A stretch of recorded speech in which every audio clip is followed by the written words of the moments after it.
Hello students, मैं श्रीमती मीरा गुप्ता, सह आचार्य अर्थशास्त्र, राजकीय महाविद्यालय बूंदी, खेल सिद्धांत पर आधारित वीडियो लेक्चर की इस दूसरी कड़ी में आपका स्वागत है। विद्यार्थियों, पिछले वीडियो लेक्चर में हमने खेल सिद्धांत की प्रमुख अवधारणाओं, बेसिक कंसेप्ट्स के बारे में चर्चा की थी, जिसके अंतर्गत हमने धनात्मक भुगतान, ऋणात्मक भुगतान, game of chance, game of strategy, 2 person constant sum game, 2 व्यक्ति स्थिर योग खेल, 2 पर्सन जीरो सम गेम, 2 व्यक्ति शून्य योग खेल, पे ऑफ मैट्रिक्स इत्यादि की चर्चा की थी। और एक खिलाड़ी का पे ऑफ मैट्रिक्स दिया होने पर constant sum game and zero sum game में हमने दूसरे खिलाड़ी का पे ऑफ मैट्रिक्स निकालना सीखा था। विद्यार्थियों, उसी को आगे बढ़ाते हुए इस वीडियो लेक्चर में हम खेल सिद्धांत, सैडल बिंदु हल, game theory, saddle point solution की चर्चा करेंगे, जिसका मतलब है कि जो गेम है, खेल है, वह स्ट्रिक्टली डिटरमाइंड है, जिसमें हमें सॉल्यूशन प्राप्त हो जाता है। विद्यार्थियों, सैडल पॉइंट सॉल्यूशन की चर्चा करते समय हम कुछ इम्पॉर्टेंट अजम्पशंस, मान्यताएं लेकर चलते हैं। सबसे पहली बात तो यह है कि सभी खिलाड़ी अपनी जोखिम को न्यूनतम करना चाहते हैं, अपनी रिस्क को मिनिमाइज करना चाहते हैं, और ऐसा करके वह जो जोखिम वाला एक्शन है, जो रणनीति है, ज़्यादा जोखिम वाली रणनीति है, उसको छोड़ने की कोशिश करते हैं, उसको अवॉइड करते हैं।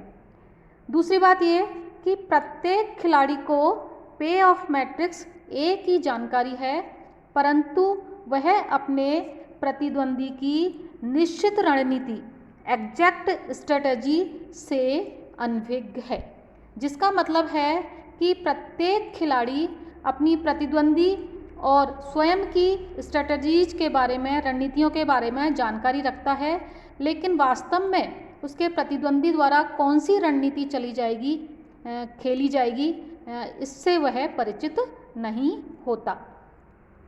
विद्यार्थियों, यदि खेल में सैडल पॉइंट होता है तो वह खेल का हल माना जाता है। सैडल पॉइंट सॉल्यूशन का जो कांस्टेंट सम गेम है, स्थिर योग खेल है, उसमें बड़ा महत्व होता है।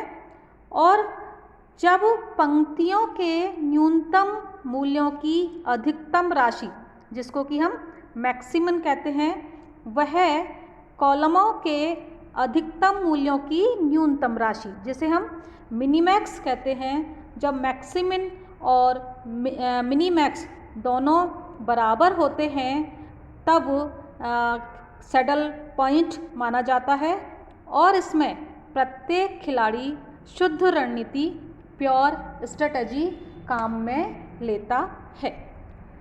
विद्यार्थियों, सैडल पॉइंट सॉल्यूशन को हम एक उदाहरण के द्वारा स्पष्ट कर सकते हैं। यहाँ आपको एक उदाहरण दिया गया है। यह उदाहरण जीरो सम गेम का है, शून्य योग खेल का है, और यहाँ खिलाड़ी ए का पे ऑफ मैट्रिक्स दिया हुआ है। यहाँ आप देख रहे हैं कि इस पे ऑफ मैट्रिक्स में खिलाड़ी ए के पास उपलब्ध 2 रणनीति हैं, और खिलाड़ी बी 3 रणनीतियों को काम में ले सकता है। अब यहाँ पर आप देख सकते हैं कि यदि खिलाड़ी ए प्रथम रणनीति को काम में लेता है और खिलाड़ी बी भी प्रथम रणनीति को काम में लेता है तो खिलाड़ी ए को 2 के बराबर पे ऑफ मिलता है, और यदि खिलाड़ी बी द्वितीय रणनीति काम लेता है तो खिलाड़ी ए को 1 के बराबर पे ऑफ मिलता है। इसी प्रकार हम कॉलम वाइज देख सकते हैं कि मान लीजिए यदि खिलाड़ी नंबर 2 या जिसको हमने बी कहा है, यदि बी खिलाड़ी प्रथम रणनीति अपनाता है तो खिलाड़ी ए या तो प्रथम रणनीति अपना सकता है या दूसरी रणनीति अपना सकता है, और दोनों स्थितियों में खिलाड़ी ए को मिलने वाला पे ऑफ अलग अलग है। तो ऐसी स्थिति में हम मैक्सिमिन और मिनीमैक्स ज्ञात करते हैं। सबसे पहले आप पंक्ति के अनुसार चलें। मान लीजिए खिलाड़ी जो ए है वह प्रथम रणनीति अपनाता है तो खिलाड़ी बी फर्स्ट सेकंड थर्ड कोई सी भी रणनीति अपना सकता है। यहाँ पर हमने पंक्ति का न्यूनतम निकाला है, यानी कहने का मतलब यह है कि यदि खिलाड़ी ए प्रथम रणनीति चलता है तो खिलाड़ी बी हो सकता है जो दूसरी रणनीति है उसको प्रेफर करे, इसलिए हमने यहाँ पर पंक्ति का न्यूनतम निकाला है जो कि खिलाड़ी ए के द्वारा प्रथम रणनीति चलने पर खिलाड़ी बी के द्वारा 3 रणनीतियाँ काम लेने पर जो पंक्ति का न्यूनतम है वह +1 है। इसी प्रकार खिलाड़ी ए के द्वारा दूसरी रणनीति चलने पर खिलाड़ी बी के द्वारा तीनों रणनीतियों की स्थिति देखने पर यहाँ पर पंक्ति का न्यूनतम -1 है। अब इनमें से जो पंक्ति न्यूनतम है उसमें से हमें मैक्सिमम जो पे ऑफ है उस पर अपना फोकस करना होगा। तो यहाँ पर देख सकते हैं कि पंक्ति का जो न्यूनतम है उसमें से भी जो अधिकतम राशि है वह +1 है, जिसको कि मैंने एरो के निशान से सूचित किया हुआ है। यहाँ पर मैं एक गोला बना रही हूँ। ये पंक्ति का जो न्यूनतम है उसमें से अधिकतम राशि है। अब हम कॉलम वाइज देख सकते हैं कि खिलाड़ी बी यदि अपनी पहली रणनीति चलता है तो खिलाड़ी ए अपनी फर्स्ट या सेकंड रणनीति काम में ले सकता है और दोनों रणनीतियों में उसे अलग अलग पे ऑफ प्राप्त हो रहा है। ऐसी स्थिति में जो खिलाड़ी ए है वह अपने पे ऑफ को अधिकतम करने का प्रयास करेगा और यहाँ पर हम जो कॉलम है उसकी अधिकतम राशि ज्ञात करेंगे, जैसे कि यहाँ पर 2 दिखाई हुई है। इसी प्रकार खिलाड़ी बी के द्वारा सेकंड स्ट्रेटजी चलने पर खिलाड़ी ए के द्वारा जो दोनों रणनीतियाँ उसने चलता है वह तो अलग अलग पे ऑफ प्राप्त हो रहा है, लेकिन कॉलम अधिकतम 1 है। तीसरी रणनीति के लिए कॉलम अधिकतम 6 है। अब इन कॉलम अधिकतम में से मिनिमम जो पे ऑफ है हम उसको सेलेक्ट करते हैं, जो कि आपको एरो के निशान से दिखाई दे रहा है कि यहाँ पर ये 1 है। तो maximin equal to minimax equal to 1, that is saddle point, यानी यह खेल का हल है।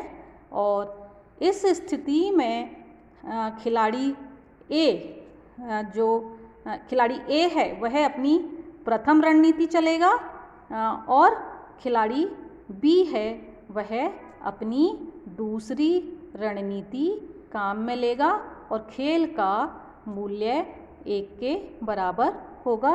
यहाँ देख सकते हैं कि खिलाड़ी 1 के द्वारा प्रथम रणनीति और खिलाड़ी 2 के द्वारा दूसरी रणनीति पर खेल का जो परिणाम है वह 1 है। यह सैडल पॉइंट है और यह मैक्सिमम इक्वल टू मिनीमैक्स की स्थिति है। तो यहाँ पर दोनों खिलाड़ी अपनी प्योर स्ट्रेटजीज शुद्ध रणनीति काम में लेते हैं। खिलाड़ी ए भी अपनी एक रणनीति काम लेता है और खिलाड़ी बी भी अपनी दूसरी रणनीति काम में लेता है। तो इस प्रकार जीरो सम गेम में, जो कि कांस्टेंट सम गेम का उदाहरण है, हमने सैडल पॉइंट सॉल्यूशन देखा है। विद्यार्थियों, कभी ऐसा भी हो सकता है कि कभी कभी एक खेल में दो सैडल पॉइंट्स हो सकते हैं, दो हल के बिंदु हो सकते हैं। इसको हम एक उदाहरण के द्वारा देख सकते हैं। आपको यहाँ पर उदाहरण दिया हुआ है और यह ए का पे ऑफ मैट्रिक्स है। इधर ए की रणनीतियाँ हैं और इधर ये बी की रणनीतियाँ हैं। ए की रणनीतियों को हमने A1, A2, A3 से सूचित किया है और बी की रणनीतियों को B1, B2 और B3 और B4 से सूचित किया है। अब यहाँ हम यदि सैडल पॉइंट ज्ञात करें तो हम देख सकते हैं कि हर एक पंक्ति के लिए हमने मिनिमम या न्यूनतम पे ऑफ को ज्ञात किया है। यहाँ पर आप देख सकते हैं पंक्ति का मिनिमा यहाँ पर और कॉलम का मैक्सिमा आप इधर देख सकते हैं कि हर एक कॉलम की मैक्सिमम राशि हमने ली है, मैक्सिमम पे ऑफ हमने लिया है और रो वाइज चलने पर हमने न्यूनतम राशि ली है। यहाँ पर मिनीमैक्स इक्वल टू मैक्सिमिन -12 है। पंक्ति का जो न्यूनतम है उसकी जो अधिकतम राशि है यानी मैक्सिमिन वह -12 है और कॉलम की अधिकतम राशि का न्यूनतम यानी मिनीमैक्स यह भी -12 है। लेकिन आप देख सकते हैं कि यहाँ पर दो सैडल पॉइंट हैं। इन दो सैडल पॉइंट्स में क्रमशः जो ए खिलाड़ी है उसकी रणनीति, आप मैं इसको गोला कर रही हूँ, खिलाड़ी ए की रणनीति A2 और खिलाड़ी बी की रणनीति B4 होगी और दूसरे सैडल पॉइंट के लिए खिलाड़ी ए की रणनीति A3 और खिलाड़ी बी की रणनीति B4 होगी। लेकिन खेल का हर -12 है और यहाँ पर दो सैडल पॉइंट हैं। तो विद्यार्थियों, कहने का मतलब है कि इस स्थिति में बी तो अपनी रणनीति नंबर 4 को काम लेगा और ए अपनी या तो A2 रणनीति काम में ले सकता है या A3 रणनीति काम में ले सकता है। तो इस प्रकार सैडल पॉइंट सॉल्यूशन के माध्यम से हम खेल का हल ज्ञात करते हैं और जिसमें जो खिलाड़ी हैं वह शुद्ध रणनीति प्योर स्ट्रेटेजीज को काम में लेते हैं। विद्यार्थियों, शून्य योग खेल का एक बहुत अच्छा उदाहरण मजदूर संघ और मिल मालिकों के बीच मजदूरी में वृद्धि को लेकर जो नेगोशिएशन होता है, जो उनके बीच में जो समझौता होता है, उसको हम शून्य योग खेल का एक व्यवहारिक उदाहरण हम उसे मान सकते हैं। क्योंकि यदि जो मजदूर संघ है, लेबर यूनियन है, उसको यदि मजदूरी में वृद्धि प्राप्त होती है तो वह मजदूर संघ के लिए धनात्मक पे ऑफ होगा और जितनी मजदूरी में वृद्धि होती है उतनी ही मिल मालिक के लिए ऋणात्मक पे ऑफ होगा। तो इन दोनों के बीच में मजदूरी वृद्धि के समझौते को हम शून्य योग खेल के रूप में ले सकते हैं। तो विद्यार्थियों, मैं समझती हूँ आपको सैडल पॉइंट सॉल्यूशन समझ में आ गया होगा और यहाँ पर हमने जो सैडल पॉइंट सॉल्यूशन है उसमें खिलाड़ियों के द्वारा अपनाई जाने वाली प्योर स्ट्रेटजी की बात की है। लेकिन कई बार ऐसा होता है कि जो प्लेयर्स हैं, खिलाड़ी हैं, वो एक नहीं एक से ज़्यादा रणनीति काम में लेते हैं। उसको हम मिक्स्ड स्ट्रेटजी या मिश्रित रणनीतियों का खेल बोलते हैं और हम उसको अगले वीडियो में मिश्रित रणनीतियाँ, शून्य योग खेल, मिक्स्ड स्ट्रेटजीज और जीरो सम गेम की चर्चा करेंगे। अभी के लिए इतना ही काफ़ी है। Thank you.